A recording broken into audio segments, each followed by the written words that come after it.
Hi everyone, I wanted to finish up our information on secondary food by talking about one of my favorite topics, which is superfoods.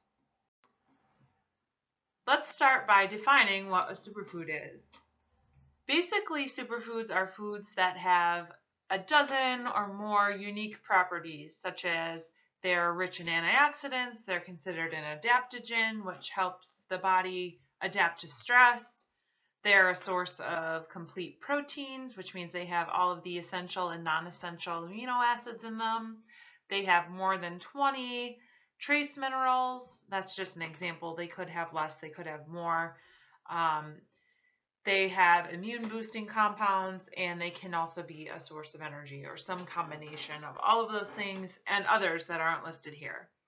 Essentially, a superfood can be both a food and it can be a medicine. So if we look at the spectrum between foods and medicinal herbs, superfoods fall in between those two things.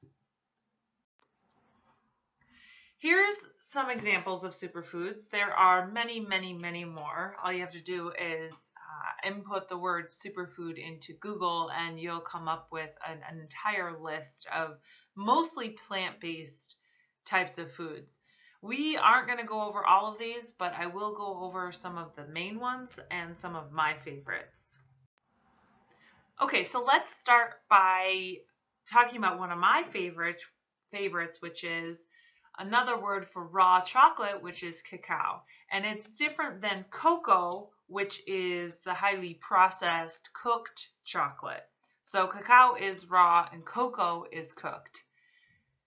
Cacao is rich in antioxidants, a lot of different vitamins and minerals, phenylethylamines, which are considered to be the love chemicals, so that's why cacao has an impact on mood.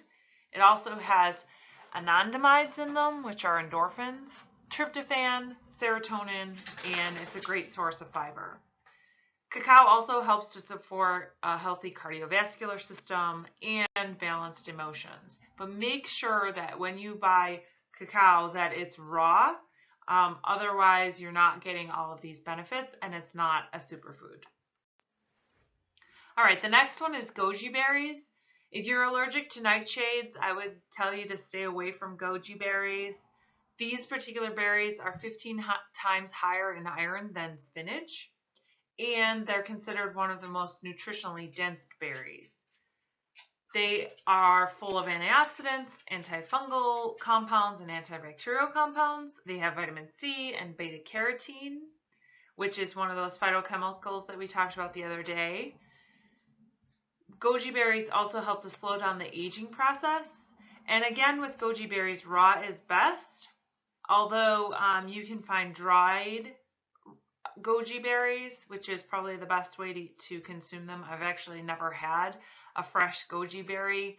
I really only bought them dried. And I typically use them, either just eat them as a snack or I use them to make a tea. And then I've also added them to smoothies, trail mix, and my oatmeal. The next superfood I want to talk about is bee products, specifically pollen and honey. So these particular products are a very concentrated source of nutrition that bees do a wonderful job making for us. Honey, as long as it's raw and unfiltered, is rich in minerals, antioxidants, probiotics, and enzymes. It's antibiotic, antifungal, antiviral, and promotes healing. So if you can find local honey, that's really great for boosting the immune system and actually exposes you to some of the allergens that are in the air that you live in. So it actually helps you to combat different allergies. So that's why local honey is great for you. And wild is much higher in nutrition than farm-raised or non-wild type of honey. And then bee pollen is the most complete superfood on the planet. It contains 18 vitamins and all amino acids, and it's considered to be an alkaline food. So this picture in the bottom actually shows a bee with a little pollen granule, and bee pollen is sold in those actual granules. So you can add those granules to smoothies. You can eat them on their own. They have a very earthy taste. I don't really like the taste, but I add them to smoothies, and the taste is masked pretty easily.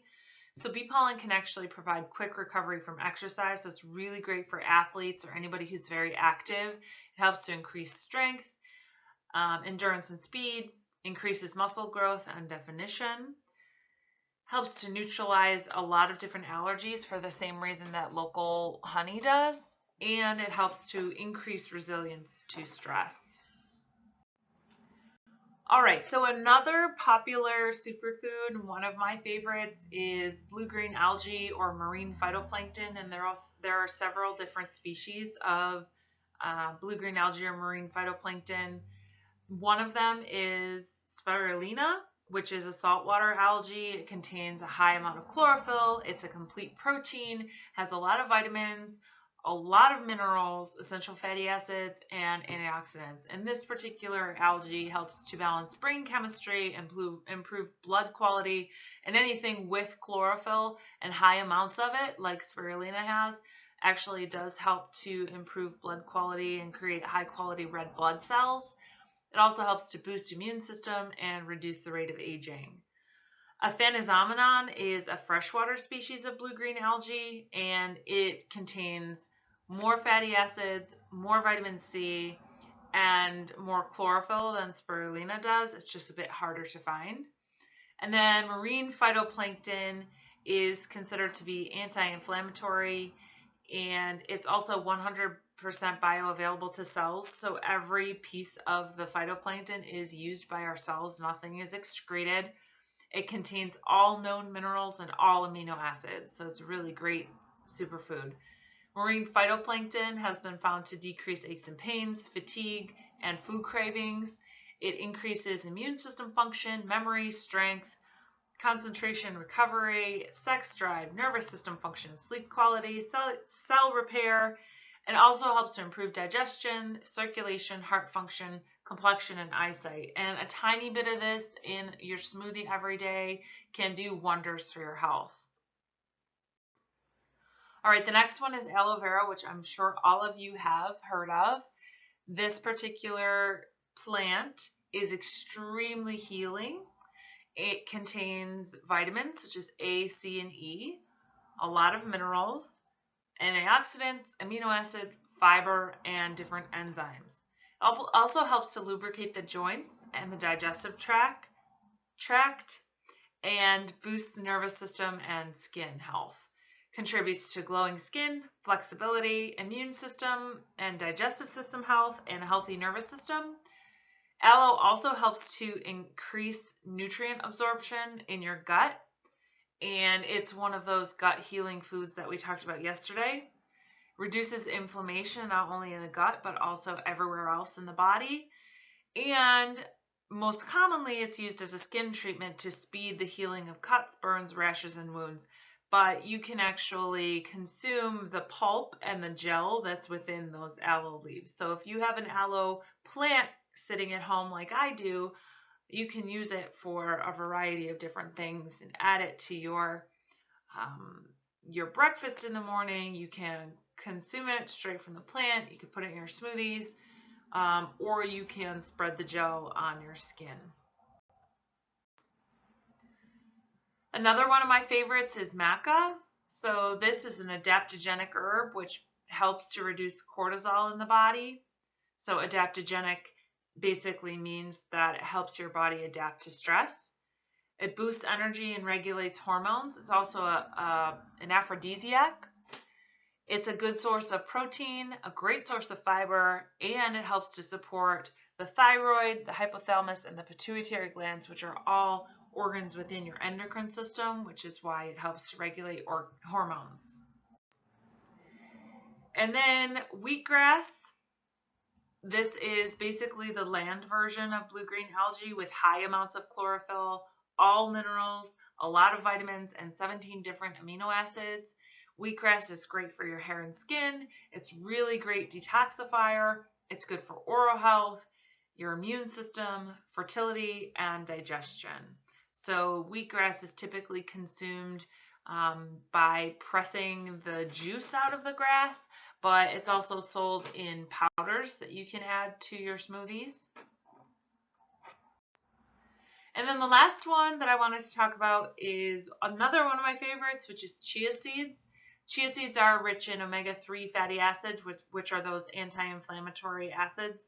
They have antioxidants in them, fiber, proteins, vitamins, and a lot of minerals. Chia seeds also help to regulate blood sugar, and they aid in tissue generation and digestion. They also provide joint support and a source of energy. So that chia pudding, basically just adding some liquid to chia seeds and allowing the seeds to absorb the liquid, and then it becomes kind of this pudding-like, gel-like consistency. And all it is 2 ingredients, whatever liquid you use, whether it be dairy milk or non-dairy milk or even water, that creates this nice pudding, which you can actually consume as a really great meal or a snack. And as mentioned earlier, chia seeds are anti-inflammatory. So that's all that I have for superfoods. So your homework is to try at least one new superfood in the next week and tell us what you thought. Thanks.